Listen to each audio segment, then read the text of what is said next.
Hello everyone, online class में आप सभी का स्वागत है।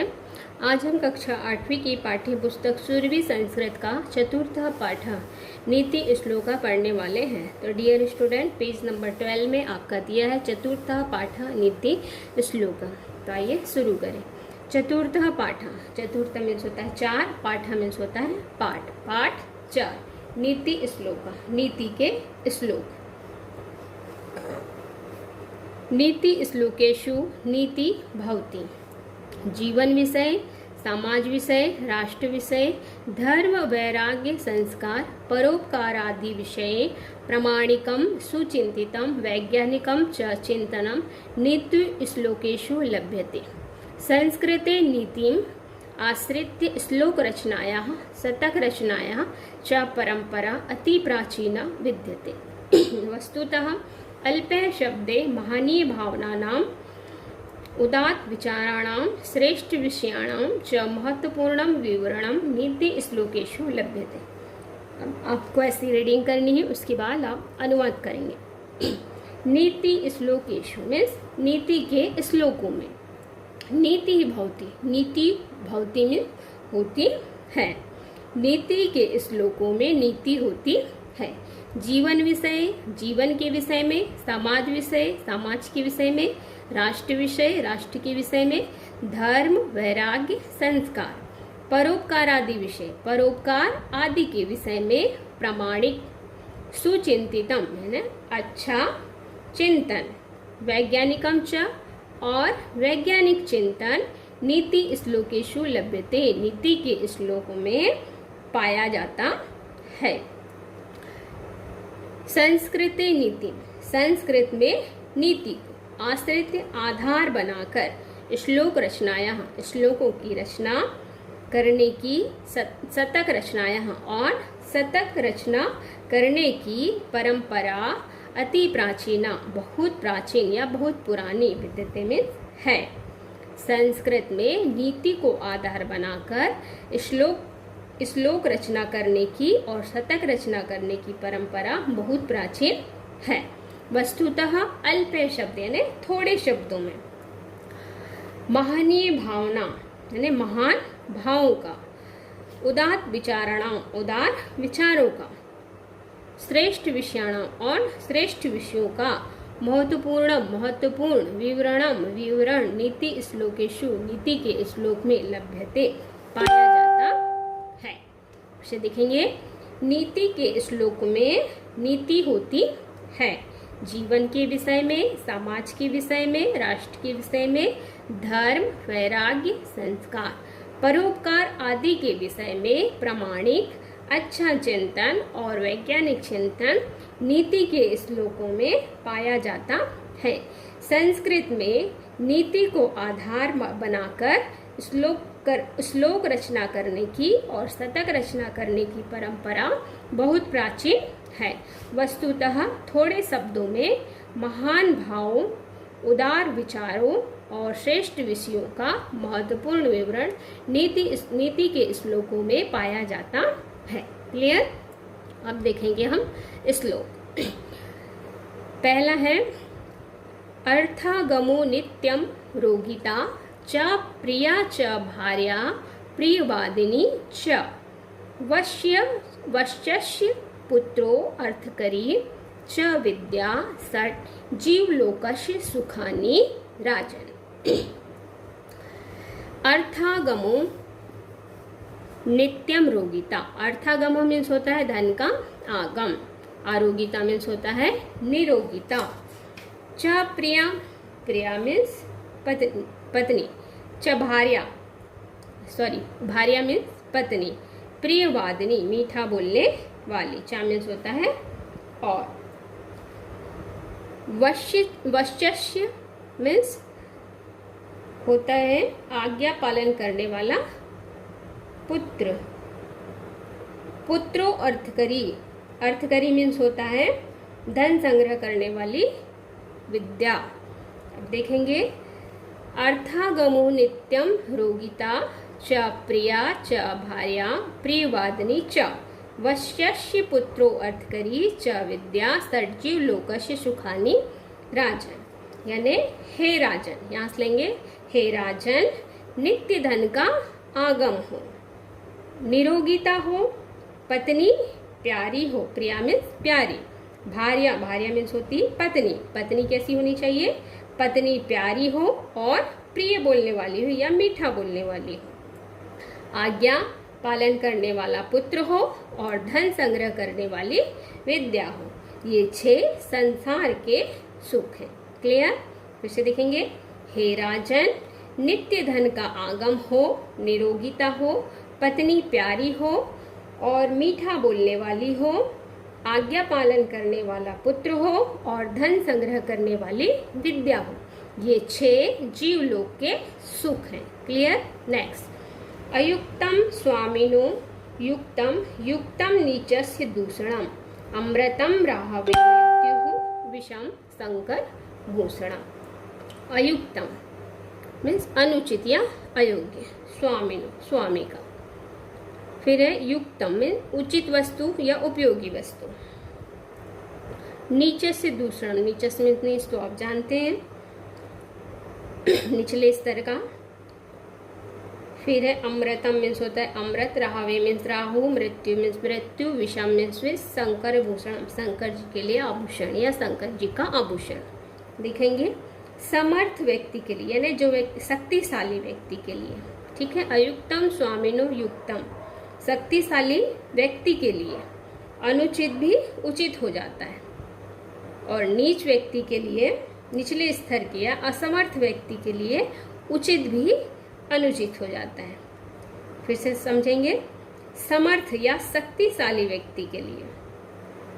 ठीक है, समर्थ व्यक्ति के लिए जो अनुचित है वो भी उचित हो जाता है और असमर्थ व्यक्ति के लिए जो उचित है वो अनुचित हो जाता है। जैसे अमृतम राहवे, राहु को अमृत पीने से मृत्यु मिली और विष पीने से विष करना शंकर जी के लिए आभूषण हो गया या विष शंकर जी का आभूषण हो गया। असमर्थ व्यक्ति के लिए अनुचित भी उचित हो जाता है और असमर्थ व्यक्ति के लिए उचित भी अनुचित हो जाता है। जैसे राहु के लिए अमृत मृत्यु हो गया और विष शंकर जी के लिए आभूषण हो गया। क्लियर? नेक्स्ट, अमृतम च मृत्युश्च द्वयम देहे प्रतिष्ठितम, मृत्युमा पद्धते मोहात सत्यना पद्धते अमृतम।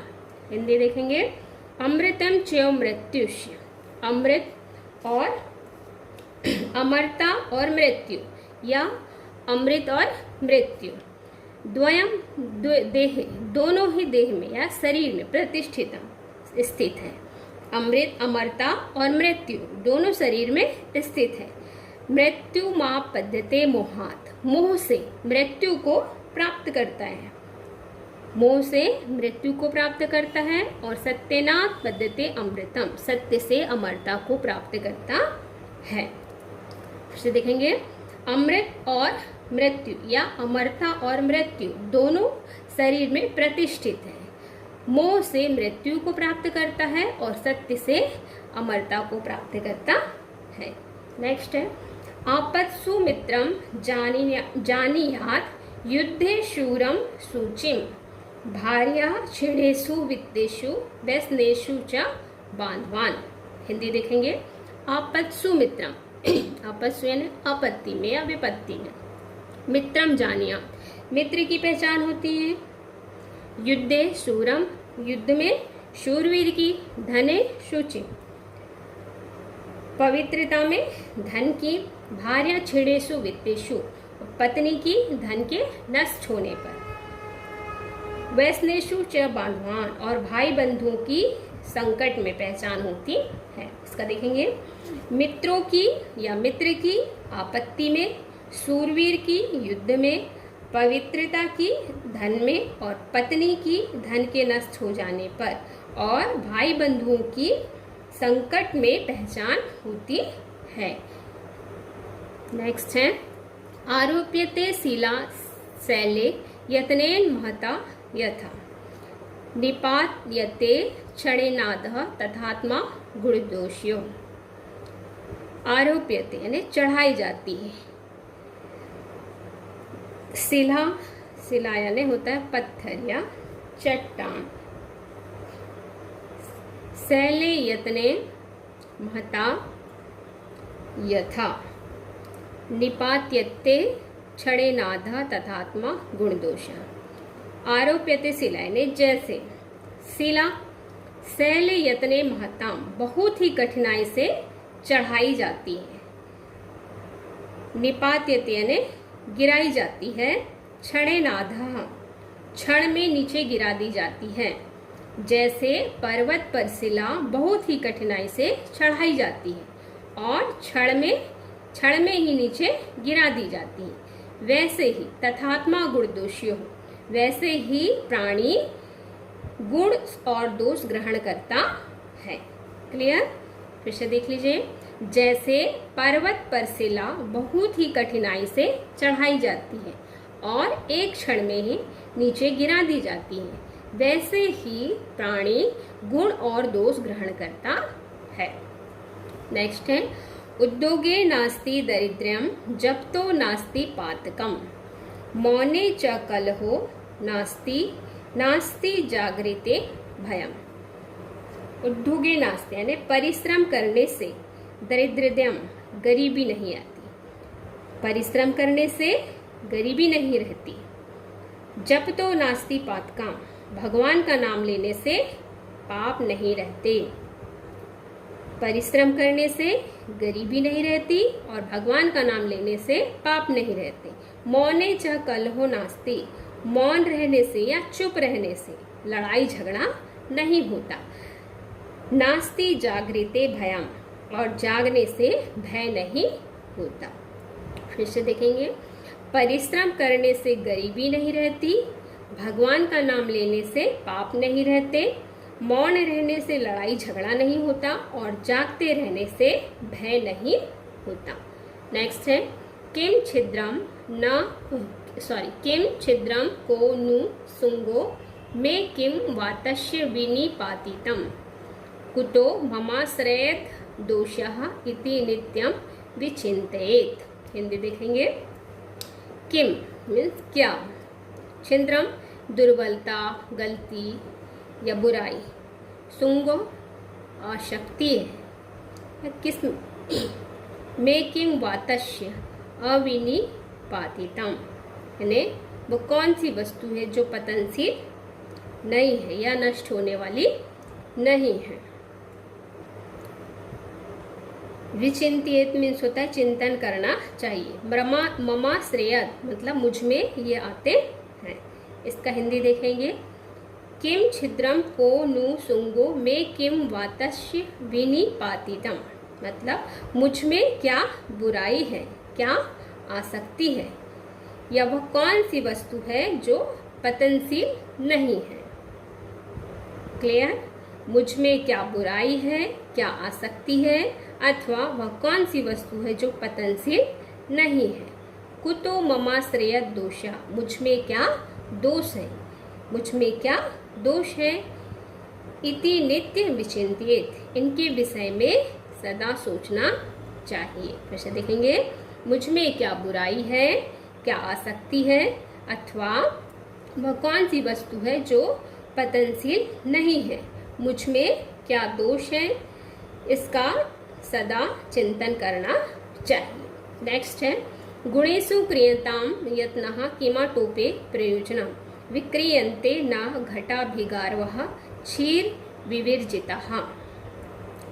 घंटा भी मीन्स होता है घंटा लटकाने से, किमाटोमे मीन्स होता है बाहरी आडंबरों से, गुणेषु मीन्स होता है गुण के उपार्जन में, और क्षीर विविर्जिता मीन्स होता है दूध से रहित। हिंदी देखेंगे। गुणों के उपार्जन में यत्नः किमाटोपे प्रयोजनम प्रयास करना चाहिए। बाहरी आडंबरों से क्या लाभ। गुणों के उपार्जन में प्रयास करना चाहिए, बाहरी आडंबरों से क्या लाभ या क्या प्रयोजन। विक्रियन्ते न घटा भिगारवः क्योंकि घंटे लटकाने से क्षीर विविर्जितः दूध न देने वाली गाय नहीं बिकती। गुणों के उपार्जन में प्रयास करना चाहिए। बाहरी आडंबरों से क्या लाभ? क्योंकि घंटा लटकाने से या घंटे लटकाने से, गाय के गले में घंटी बांधी जाती है ना, उसको बोला गया है कि घंटे लटकाने से दूध न देने वाली गाय नहीं बिकती। नेक्स्ट है निर्धनस्य विषम भोगो निसत्वस्य विषम रणम अनभ्यासे विषम शास्त्रम अजीर्णे भोजनम विषम। हिंदी देखेंगे। निर्धनस्य विषम यानी निर्धन के लिए, गरीब के लिए, विषम भोगो भोग विलास, निसत्वस्य असक्त के लिए यानी गरीब के लिए भोग विलास, विषय और असक्त के लिए विषम रणम, रणभूमि या युद्ध भूमि विषय जहर है। अनभ्यासे विषम शास्त्रम, अभ्यास न करने पर शास्त्र विषय। अजीर्णे विषम भोजनम, अपच होने पर भोजन विषय। फिर से देखेंगे। निर्धन के लिए भोग विलास विषय, अशक्त के लिए या शक्तिहीन के लिए युद्ध विषय, अभ्यास न करने पर शास्त्र विषय और अपच होने पर भोजन विषय। अपच मतलब अजीर्ण होने पर। क्लियर? ये आपका कंप्लीट हुआ। इसको आप इसमें से आपको संस्कृत में 2 अनुवाद याद करने हैं, जो आपको इजी लगे आप वो याद कर लेंगे और इसके अनुवाद नोट कर लेंगे। मिलते इसका अभ्यास कार्य देखेंगे नेक्स्ट वीडियो में। तो थैंक यू।